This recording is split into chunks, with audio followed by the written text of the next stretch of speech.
Hello dear friends, Jai Hind, Jai Bharat. I welcome you all to my YouTube channel. Today in this video I will be telling you about sentences. नमस्कार दोस्तों, जय हिंद जय भारत. आप सभी का स्वागत है मेरे YouTube चैनल पर. आज इस वीडियो में हम जानेंगे सेंटेंसेस के बारे में. So, let's begin. A sentence is a group of words that makes up complete sense.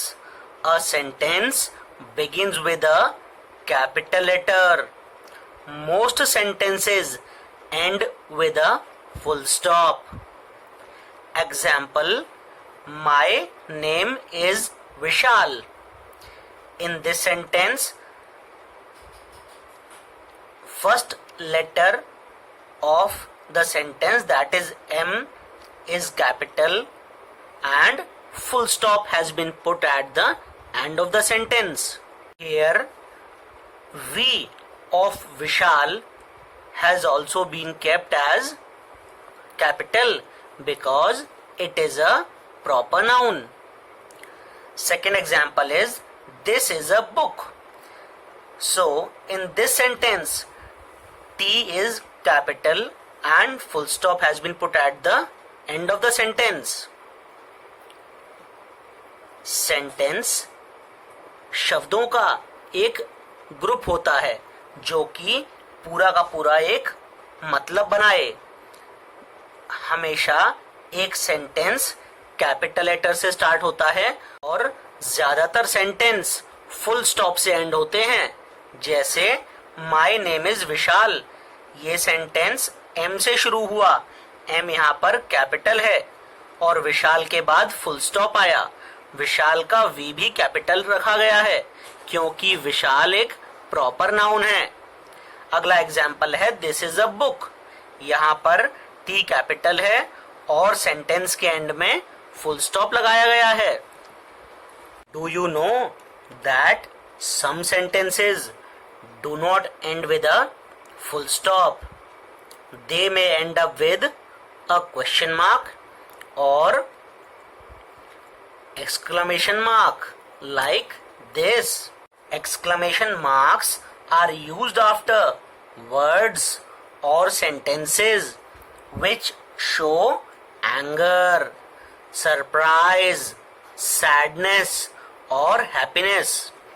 Example: Hurrah! We have won the match. Ah, what a pity. In the first sentence, feeling of happiness could be observed, whereas in the second sentence, feeling of sadness comes. कुछ sentence full stop से and नहीं होते. हो सकता है वो question mark से and हो रहे हों या फिर एक्सक्लेमेशन मार्क से. एक्सक्लेमेशन मार्क को इस टाइप से बनाया जाता है, एक सीधी डंडी और एक बिंदु उसके नीचे. एक्सक्लेमेशन मार्क का इस्तेमाल उन शब्दों के बाद या सेंटेंस के बाद होता है जिन सेंटेंस या फिर शब्द में गुस्सा, सरप्राइज, सैडनेस या हैप्पीनेस दिखती हो. जैसे hurrah, we have won the match. यहां पर एक्सक्लेमेशन मार्क हुर्रा के बाद आया तो यहां पर यह सेंटेंस खुशी जाहिर करने के लिए इस्तेमाल हुआ है. इस वजह से हुर्रा के बाद एक्सक्लेमेशन मार्क लगा है. दूसरा एग्जाम्पल है आह व्हाट अ पिटी. यहां पर दुख जाहिर हो रहा है इसलिए आह के बाद एक्सक्लेमेशन मार्क का इस्तेमाल हुआ है. Next topic is types of sentences. A sentence that says और states something is called a statement. It ends with a full stop. A sentence that asks something is called a question and it ends with a question mark. Also, a sentence that expresses a strong, sudden feeling is called an exclamatory sentence. It ends up with exclamation mark.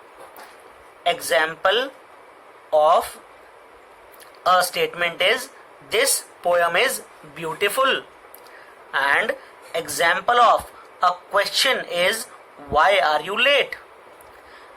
Example, how to use exclamation mark is, how beautiful the day is. अगला topic आता है sentence के प्रकार. जब भी कभी कोई वाक्य बताता हो किसी चीज के बारे में, उसको स्टेटमेंट कहा जाता है और स्टेटमेंट के एंड में यानी अंत में फुल स्टॉप लगाया जाता है. जबकि अगर कोई सेंटेंस यानी वाक्य कुछ पूछ रहा हो तो वो एक क्वेश्चन होता है और एंड में क्वेश्चन मार्क लगाया जाता है.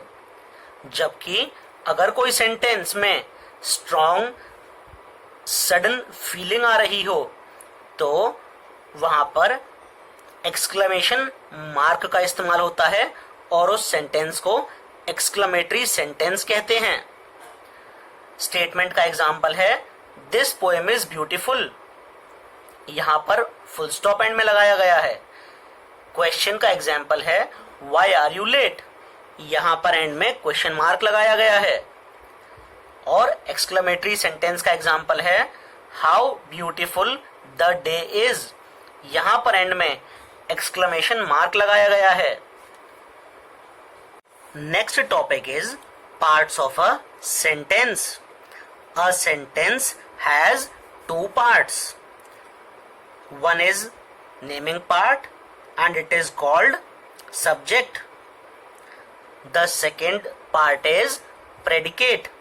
It is known as an action part. Example, Sanjeev is reading. Here, the word Sanjeev is the subject or the naming part because it tells us what the sentence is about. And is reading is predicate or action part because it tells us something about the subject. अब अगर sentence के parts के बारे में बात की जाए तो हर सेंटेंस के दो पार्ट्स होते हैं. पहला सब्जेक्ट और दूसरा प्रेडिकेट. सब्जेक्ट जो होता है वो होता है नेमिंग पार्ट और प्रेडिकेट एक्शन पार्ट कहलाता है. जैसे संजीव पढ़ रहा है. संजीव यहाँ पर सब्जेक्ट या फिर नेमिंग पार्ट हो गया. जबकि इज रीडिंग प्रेडिकेट या फिर एक्शन पार्ट हो गया क्योंकि यहाँ पर संजीव शब्द हमें बता रहा है कि ये सेंटेंस किसके बारे में है और इज रीडिंग हमें बता रहा है कि सब्जेक्ट क्या कर रहा है या फिर सब्जेक्ट के बारे में कोई जानकारी दे रहा है. इस तरीके से हर सेंटेंस के दो पार्ट होते हैं, एक सब्जेक्ट और दूसरा प्रेडिकेट. अगले वीडियो में मैं लेकर आऊंगा प्रेपोजिशंस, कंजंक्शंस और होमोफोन्स. तब तक मेरे चैनल पर बहुत सारे वीडियोस हैं, उन्हें आप लोग देखते रहें. अगर वीडियो पसंद आया हो तो लाइक और शेयर जरूर करें और चैनल को सब्सक्राइब बिल्कुल अभी कर ही लें. जय हिंद, जय भारत.